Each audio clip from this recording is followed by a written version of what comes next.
दोस्तों, मैं Alex amplifier से बात कर रहा हूँ और मैं आज आपको एक चीज़ दिखाऊंगा जो डीसी कन्वर्टर की फुल टेस्टिंग के बारे में कि डीसी कन्वर्टर को हम फुल टेस्ट करते हैं तो वो कैसे टेस्ट होगा और उसका क्या उसमें टेस्टिंग करनी होती है जो ज़रूरी होती है कि डीसी कन्वर्टर हमारा ओके है कि नहीं है। ठीक है, तो मेरे सामने के 3838 का डीसी कन्वर्टर है जो 12 वोल्टेज में उसके अंदर इनपुट करेंगे ना तो हमको आउटपुट में 38 मिलेगा। ठीक है, 8 एम्पेयर के अंदर। तो कभी कभी क्या होता है कि जो हमारा डीसी कन्वर्टर है ना फुल कंप्लीट बनाने के बाद भी हमको इनपुट 12 वोल्ट के मान का चलो तुमने इनपुट इसमें 12 वोल्ट दे दिया। ये रेड कलर का जो वायर है ना जो प्लस का है वो माइनस का ब्लू यानी ब्लैक कलर का है। ठीक है, आउटपुट में मैंने कि 100 वाट का बल्ब लगा दिया जिसको टेस्ट हो जाएगा भाई हमारी इंडक्टर कोयल इसकी वर्किंग कर रही है यानी काम कर रहा है। ठीक है, ये ग्लो कर जाएगा। तो मैं आपको फुल टेस्टिंग करवाऊँगा इसके अंदर लाइव वीडियो के अंदर कि इसमें कम मान के चलो हमारे पास एक खाली पीसीबी है। ठीक है, हमने फ्राइड कोर की वाइंडिंग भी करके रख ली और लगा भी दिया, कन्वर्टर के अंदर ऐड कर दिया। उसके बाद में लगाने के बाद हमारे इनपुट में हमने 12 वोल्ट दे दिए और आउटपुट में हमको वोल्टेज मिल गई है और अच्छे वोल्टेज मिल रहे हैं। जितने हमको वोल्टेज की डिज़ाइन किया था उतना वोल्टेज मिल रहे हैं। तो मैं आपको चेक कराऊंगी कि डीसी कंप्लीट होने के बाद कौन कौन सी टेस्टिंग होती है, हमको करना ज़रूरी होता है। उसके बाद हम डीसी कन्वर्टर को बिल्कुल ओके समझेंगे भाई कन्वर्टर बिल्कुल हमारा ओके है। ठीक है, तो चलते हम टेस्टिंग की तरफ। तो पहले तो इसके अंदर मैं इसको 12 वोल्ट की सप्लाई दे देता हूँ। ठीक है, 12 वोल्ट सप्लाई देने के बाद हमारे ये बल्ब ग्लो कर रहा है। ठीक है, तो गला कर रहा है तो मैं आपको इसको वोल्टेज चेक करा देता हूँ। पहले तो इनपुट वोल्टेज चेक करो, उसके बाद में फिर आउटपुट वोल्टेज चेक करते हैं। ठीक है, तो इनपुट वोल्टेज 10 वोल्टेज मिल रहे हैं हमको। तो मैं क्या सीरीज में चल रहा है इसलिए थोड़ी दिक्कत आ रही है। अब देखते हैं, थोड़ा बल्ब ज़्यादा ग्लो कर गए ना। अब चेक करते हैं कितने वोल्ट आ रहे हैं। अब इसमें 12.2 वोल्ट आ रहा है। अब इसका आउटपुट वोल्टेज देखते हैं कितने आ रहे हैं, क्योंकि मैंने 38 का डिज़ाइन किया था ना, तो 38 ही आना चाहिए मेरे हिसाब से।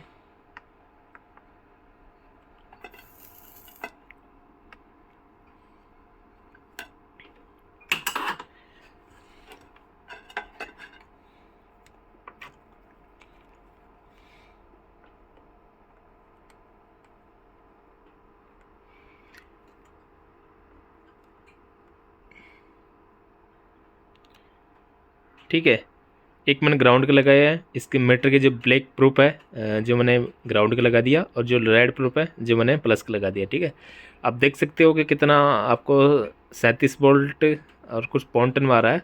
मान लीजिए 38 वोल्ट ही आ रहे हैं। ठीक है, तो 38 वोल्ट आ रहे हैं। तो 38 वोल्ट आ रहे हैं ना, तो आपको हिसाब से सही आ रहा होगा कि हाँ भाई ठीक है, कन्वर्टर में 12 वोल्ट दे दिए, आउटपुट हमको 38 वोल्ट मिल गए। तो ओके है या नहीं है ये हमको कैसे कन्फर्म होगा? तुम क्या चेक करते हो? जिसके पास डीओस नहीं है ना और डीसी कन्वर्टर का अच्छे से टेस्टिंग नहीं आती है वो तो ओके समझेगा इस कंडीशन में इसको, पर लेकिन अभी भी ओके नहीं है ये कन्वर्टर। ठीक है, पहली बार तो ये है कि हम मोसपेट को देखेंगे कि मैं आपको एक वायर सोल्डर करके फिर मैं दिखाता हूँ। दोस्तों, मैंने वायर को सोल्डर कर लिया मीटर की ब्लैक प्रूफ को। अब चेक कर लेते हैं। देखो 12 वोल्ट यहाँ पर मिल रहे हैं। पहले तो आपको मॉसफेट की जो गेट का वोल्टेज है ना वो चेक करना पड़ेगा। आपको 4 वोल्ट मिलने चाहिए। 4 वोल्ट से 1-2 वोल्ट पॉइंट नीचे भी हो सकता है और ज़्यादा भी हो सकता है। 5 वोल्ट से ऊपर नहीं होनी चाहिए और 3 वोल्ट से नीचे नहीं होनी चाहिए। ठीक है, तो मैं एक मॉसफेट की तरफ देखता हूँ। देखो हमको 4 वोल्ट मिल रहा है। ठीक है, एक साइड 4 वोल्ट मिल रहा है और दूसरी साइड चेक करते हैं तो हमको 4 वोल्ट मिल रहा है। तो हमारे जो PW सेक्शन ये वाला जो सेक्शन है IC वाला ये तो बिल्कुल ओके काम कर रहा है। ठीक है, हमारी एक टेस्ट तो ये हो गई कि हमारा जो DC मतलब जो IC का सेक्शन है वो बिल्कुल ओके काम कर रहा है। तो ये तो हमारा फाइनट हो गया। दूसरी जो फॉल्ट होती है कि हमारा जो मॉसफेट होता है, कभी कभी क्या मॉसफेट में शॉर्टिंग होती है तो हमारा मॉसफेट अच्छे से मतलब मॉसफेट अच्छे से हम काम कर रहे हैं, दोनों तरफ के काम कर रहे हैं, एक साइड के काम कर रहे हैं। कभी कभी कन्वर्टर में क्या हो जाता है कि कन्वर्टर के एक साइड के मॉसफेट बहुत ज़्यादा हीट होते हैं और एक साइड के बिल्कुल चिल्ड रहते हैं। तो उसी चीज़ के लिए मैं ये वीडियो बना रहा हूँ कि कई बार का प्रॉब्लम होता है कि एक साइड के मॉस्फेट ज़्यादा हीट होता है और एक साइड के बिल्कुल कूल रहते हैं। तो उसका फॉल्ट क्या होता है, देखो दोस्तों, देखो आपको वोल्टेज यहाँ पर दे दिया 12 वोल्ट और यहाँ पर सेम मिल रहे हैं। अब मैं एक वायर के एक बखाव का मॉस्फेट के ये हटा देता हूँ। एक साइड का मैंने कनेक्शन हटा दिया तो अभी हमारा बल्ब बराबर ग्लो कर रहा है, मतलब जितना वोल्टेज आना चाहिए उतना ही आ रहा है, ठीक है। और एक साइड के चल रहा है अभी मॉस्फेट, एक साइड के नहीं चल रहा है, एक साइड के चल रहा है मॉस्फेट, ठीक है। अब ये मॉस्फेट को मैं हटा लेता हूँ, अब बंद हो गया। तो आपको ये करना है कि चेक करना है। देखो आपको ये तो चेक कर लिया कि इसकी वजह से ये बल्ब चल रहा है, तो आपको ये पता लग गया कि इधर के साइड के जो मॉस्फेट है ना वो काम कर रहे हैं, ठीक है। अब इधर की साइड के आपको मॉस्फेट चेक करना है पेज को लगा के ये काम कर रहा है कि नहीं कर रहा है, ठीक है। देखो ये भी काम कर रहा है, वो भी काम कर रहा है। इसको भाई मैं टाइट कर देता हूँ। तो आपको एक एक को चेक कर लेना है कि उधर का चेक के लिए पहले मैंने वो खोल दिया था तो जब बंद हो गया था बल्ब, फिर इसको लगाने के बाद इसको मैंने खस दिया तो फिर गला कर गया। तो इसका मतलब हमारा ये हुआ कि इधर का साइड का इधर का साइड का जो मॉस्फेट है ना वो भी काम कर रहे हैं और उधर का भी साइड का काम कर रहे हैं, ठीक है। तो ऐसे डीसी कन्वर्टर चेक करने से हमको दो फायदे मिलते हैं कि हमारे एक तो मॉस्फेट टेस्टिंग हो गई और दोबारा हमारी इंडक्टर की कोल की जो वाइंडिंग होती है ना वो भी टेस्टिंग हो गई कि इंडक्टर कोल की वाइंडिंग अगर गलत हो जाती है और तो हमारे एक साइड का मॉस्फेट इससे भी हमारी काम नहीं करेगी। अगर प्रॉपर सही वाइंडिंग होगी तो ही ये सिस्टम फॉलो करेगा कि हाँ भाई काम कर रही है, इंडक्टर कोल की वाइंडिंग सही हुई है, ठीक है। तो ये चीज़ टेस्टिंग थी, जो भाई नए कन्वर्टर बनाते हैं ना उसके लिए बहुत ही अच्छा चीज़ है। और आईसी का आपको मैंने दिखा दिया कि 4-4 वोल्ट दोनों तरफ आना चाहिए, ठीक है।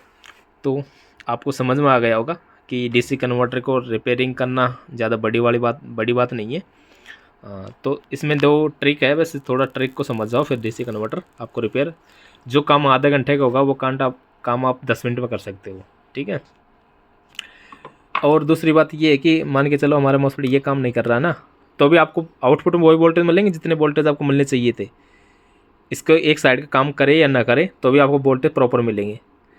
पर हमको इधर से चेक करने से हमको ये पता लग गया कि हाँ भाई दोनों साइड काम कर रहे हैं, तो हमारा कन्वर्टर बिल्कुल ओके काम कर रहा है, अब कोई फॉल्ट इसमें नहीं है, ठीक है। कोई फॉल्ट होगा तो हमारे एक साइड से ही काम करेगा, एक साइड से काम नहीं करेगा। और देखो वो जी एक बार बता देता हूँ आपको, मान चलो ये खोल दो, ठीक है, खोल दिया। अब ये भी खोल दो,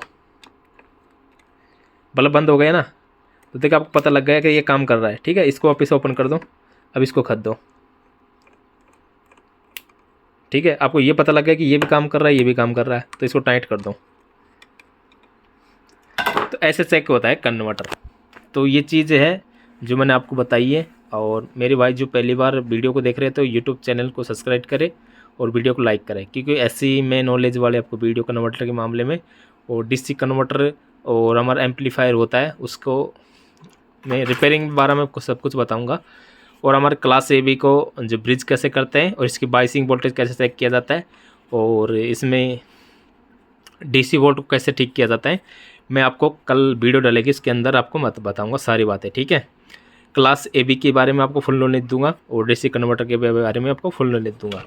तो उसमें होता है क्या कि आप जब रिपेयरिंग करोगे ना तो आपको ईजी हो जाएगा कि हाँ भाई कहाँ से कौन सा फॉल्ट आएगा। मान के चलो आपके पास ऐसा बोर्ड है और इसके बारे में आपको कुछ नॉलेज नहीं है, बाद ही आपने ये ट्रांजिस्टर चेंज कर लिया, सारे नए जो मिस्त्री होते हैं उसको वोल्टेज बारे में कुछ पता नहीं होता है कि कहाँ पर कितने वोल्टेज आएंगे, और वो क्या करते हैं कि ट्रांजिस्टर को चेंज कर देते हैं सारे इनको, ठीक है। पूरे ट्रांजिस्टर निकाल देते हैं, देखिए इसकी VD 40 39 40 सब, उनको डाउट रहता है कि हाँ भाई ट्रांजिस्टर हो सकता है कोई ब्रेक हो गया हो, पर ऐसा होता नहीं है। कि आपको ऐसा ट्रिक बताऊंगा इसके बोर्ड के अंदर भी, जो आप कोई से बोर्ड उठाओ और वोल्टेज के हिसाब से बाइसिंग वोल्टेज और DC वोल्टेज दो चीज़ सीख जाओगे ना, तो आप किसी भी बोर्ड को क्लास AB का को आसानी से रिपेयरिंग कर दोगे। तो आज के लिए वीडियो को यही काफ़ी है, कल मिलती है दूसरी वीडियो के अंदर, ठीक है।